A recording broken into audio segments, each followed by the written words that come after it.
welcome to my channel. My name is Tiana Meyer, and I'm going to teach you all things styling your hair and hair care when it comes to wearing or taking care of someone who wears cochlear implants. On this channel, you'll learn hair care tips, styling tips to help with retention for cochlear implants. You'll learn some creative, fun, and unique hairstyles. You may learn a little bit of ASL from us, and just all things wearing cochlear implants with black hair specifically. But I'm sure there will be something for everyone, whether it is getting inspiration for hairstyles for yourself or your child. I'm sure you'll find something that connects and resonates with you. So come on in, get comfortable, get to know us. Let's get styling.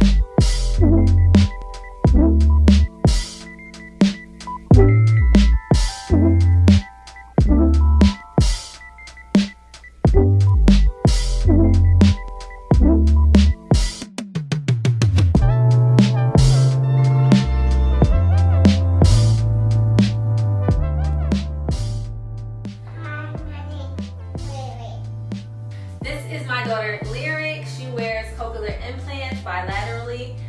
We use both the N7s and the Kanzo 2s. So these styles will work with either processor type. First things first, if you haven't already, you want to remove the CI processor.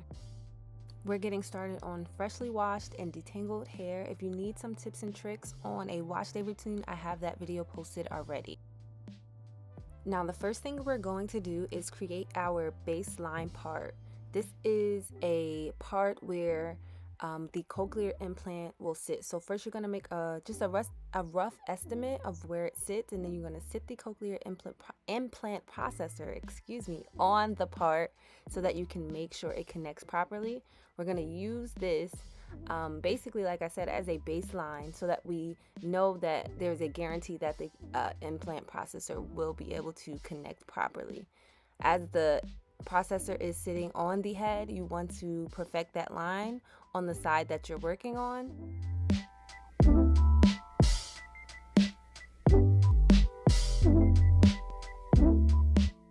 Once you feel like you got that line pretty straight, you're gonna go in and get the edge control just to make sure that the line is crisp and straight, and that you can kind of secure the hairs out of the way so that it doesn't mess up your part. At this point, you can go ahead and remove the processor off of the head and connect the part where it was covered. You just really want to take your time on this part and make sure that you are kind of perfecting this line, because this is the basis for every hairstyle that we do. I will always do this part because, again, it ensures that the processor will be able to connect without any issue. Once you feel good about the part on that side of the head, you can go ahead and use these alligator clips to move the hair out of the way. We're going to do the same thing on the opposite side. We're going to use the processor, put the processor back on the head, and then just start connecting that side, the part on that side to the other side that we already completed. Once you feel good about the part and you got it pretty straight, you can go ahead and combine both sections in the back and make it into one larger section. And we're gonna probably put the processors on so many times throughout this video because we just want to triple check that they are connecting properly. So this is what my part looks like. We are not always going for perfection here because we're working with kids, but we want to get it as straight as possible. Okay, so now for the fun stuff. We are going to be making heart braid designs that surround the cochlear implant processor. So the processor will sit in the middle of the heart, and it's gonna be so cute. So what you're gonna do is make the two arched top pieces of a heart. First, as you can see, that's one side of the heart top. I don't really know how to explain that. But you know, the two arches that are on the top before they go into a point at the bottom. We're doing that at the top of the head. So you're going to part those two out, leaving the processor on once again so that you can see where it needs to sit so that you can braid around it. Now you're going to connect those two arch tops to the bottom point, and it should look like this.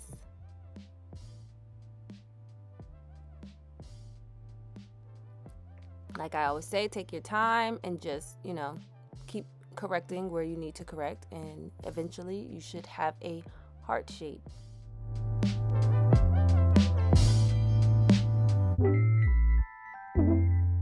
Next, you want to make a part directly down the center of the heart.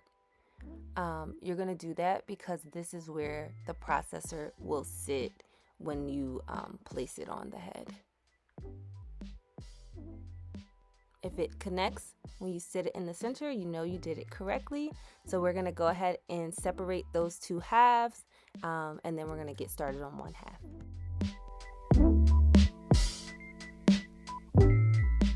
Okay, so for the half that you're working on, you want to go from the center of the heart on a diagonal up to the middle of the top of the arch.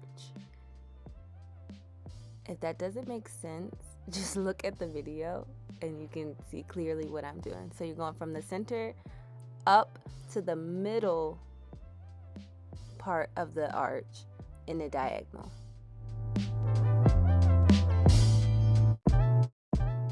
These things can always be a little confusing to explain, so I'm gonna always show you exactly what I'm doing and what I mean, so that hopefully it'll make sense for you. But you see, I'm going from the center, and then at that arch at the top, it's going on a diagonal line. So you're gonna separate those two parts that you made and start at the top half, and you want to braid in an upper direction. So standing on the side, or just like the opposite side of where you're braiding, will help you braid towards yourself.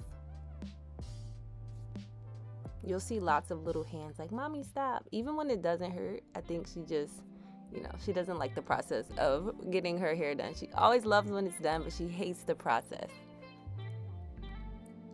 So once you complete that braid going upwards in your direction toward you, you want to take out the other half, and then you're going to braid. You're going to connect that braid you just did to the section that isn't braided and braid in a downward direction. So you're going to braid down towards the back of the neck. I always use this edge control product because it just gathers all the hair together, and it makes it easier when I'm braiding, and it also makes the braid look neater, and I feel like the product helps the braid stay neat longer.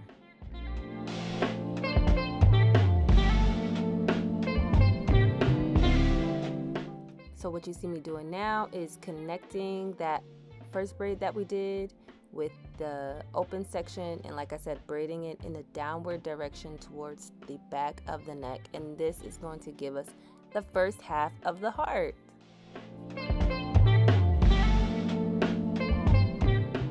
We're going to do the exact same process on the opposite side. We're going from the center of the heart in a diagonal direction to the center of the top of the arch.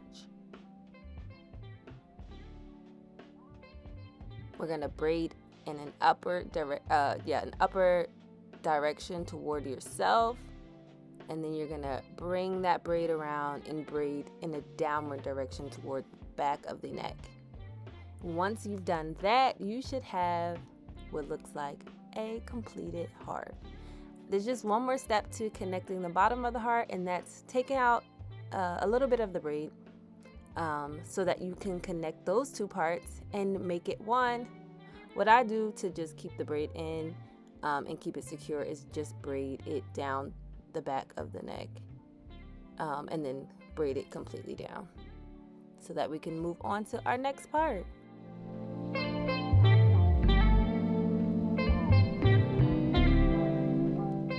So at this point, we're going to do the same exact thing on the other side of the head, putting the processor on, making the heart shape, braiding it how I explained, and then you should have two hearts. And at this point, you can make the decision to just style the hair in a half up, half down, and just have the hearts as the focal point of your style. Or you can continue on like I am and finish this completed style. But on that note, we do need a drink break. One fun fact about me is I love beautiful and tasty drinks, and I do a lot of, mixing my own things together and coming up with delicious drinks. I can't share that that recipe specifically, but I will share all the others that I share on this channel. Do not be surprised if you get some fussing and fighting. Braiding is not the most comfortable thing in the world. So yeah, there might be a little pushback. What I'm doing now is creating a part directly down the center of the head because we're doing a mohawk style. This style is taking me back to my childhood because this mohawk style was all the rage when I was growing up. So it's so fun to be able to do these styles on my daughters and have a little nostalgia. Okay, so now what you see me doing is pinning the back section out of the way. And then what we're gonna do is go from pretty much the temple of the head on a diagonal to the center part. I'll show you how large the section is in a second. It should look like that. And now I'm gonna show you how to do a zigzag braid. It looks so complicated, but it's actually such a simple process. So you're gonna go, in that section that you just parted out, you're gonna make horizontal lines from one side of the part to the other side. Just straight horizontal lines all the way down that section. You want the little horizontal sections that you're creating to be even, not too thick, not too thin, so that you can have a uniform zigzag.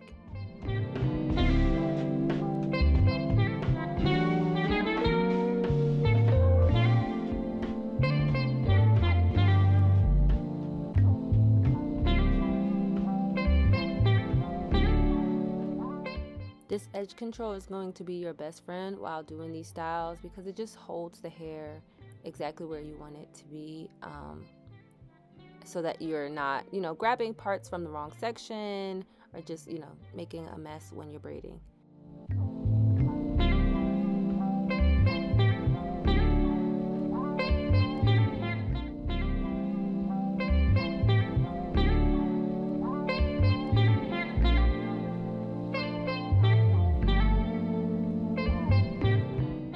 Once you've done all the horizontal lines, this is what it should look like. I laid the hair in the opposite directions because that is going to tell us which way we need to do that braid. So just like when you draw a zigzag line, you're gonna braid in a zigzag pattern. So this first braid, I braided down, and now I'm connecting it to the next section, and I'm gonna braid that section up, and so on and so forth until you have a zigzag braid.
Once you get to the last section on your braid, you just want to braid it directly back into that, meeting that center part that you created.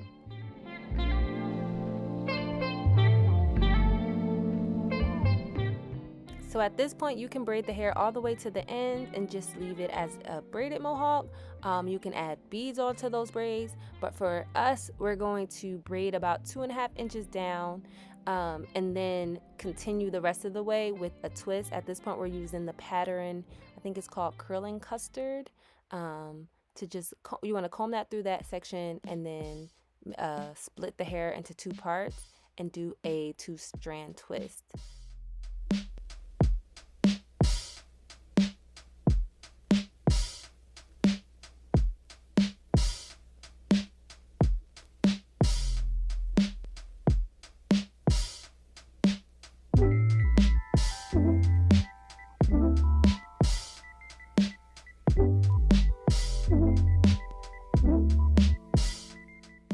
Next, you're gonna do something, probably the most simple thing in this whole style.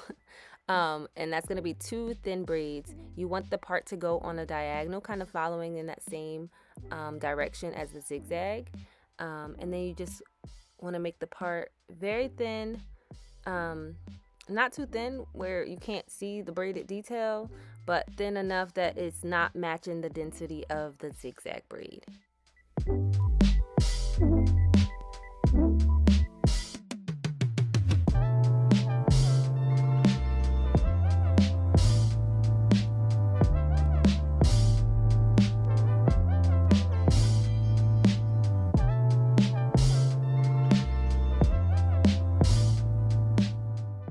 And like I said, we're gonna do 2 of those thin braids.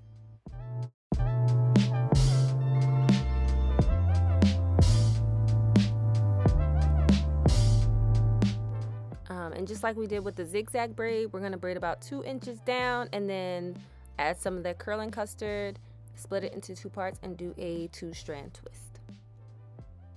I like to use my finger at the end to just basically like twirl the end so that it can secure a curl pattern at the bottom of the twist.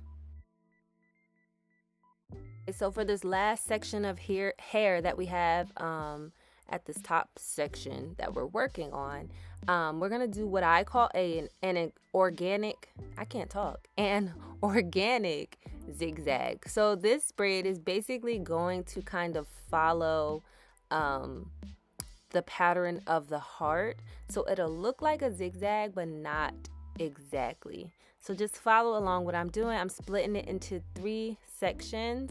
I made a horizontal line down the front, and then I made a bigger section using the center of the part as the end of that section, and then there will be a last section that will just kind of braid straight back. So first braid, you are going to braid in a downward direction towards the ear, and then you're gonna go ahead and connect that section following the pattern of the arch on the heart.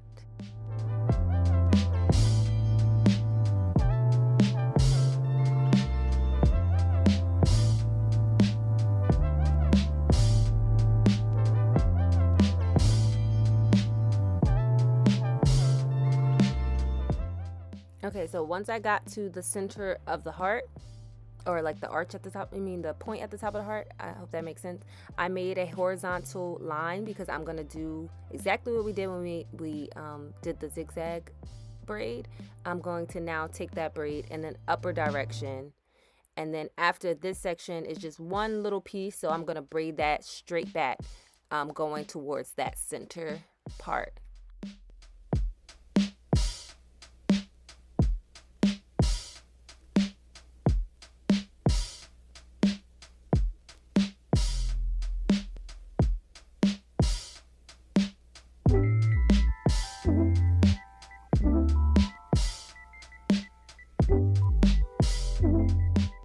And boom, this is what you should have once you're done with that. So you have the first zigzag, 2 thin lines, a more organic zigzag, and then you should have your heart. Hopefully that was simple enough. So now we have this small little section between the back of the head and the top of the braids that we just did. We're basically going to part off that small section and create 2 2-strand twists in this section, just because we need to kind of do something with this area. So it'll just add some fullness to the twist, to our twisted mohawk.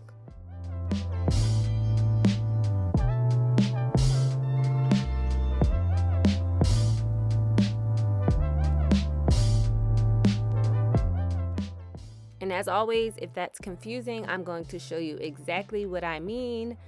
So once you finish your twist, it should look like this. Just 2 simple twists. I started them as a braided a few, like an inch or 2 down, and then I turned it into a 2-strand twist.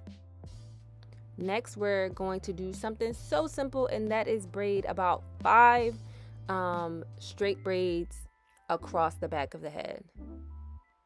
Yeah, so it's about 5. You're going to connect the heart braid to the last straight braid you do in the back. Once you finish those straight braids across the back, we're going to do the exact same thing on the other side. So this is where that math comes into play. You just want to create symmetry and do exactly what you did on the last half on that half. And I didn't feel the need to show you it again on that side because I felt like, you know, you already have the blueprint. So you just copy exactly what you did. And now I'm just showing you some ways that you can style this mohawk. So first thing I did was a little bun at the top. You can also do 3 buns like so, or just do a simple ponytail. But for now, we're gonna let them just sit and hang because her head may be a little tender because they're fresh. That's it. Bye, guys.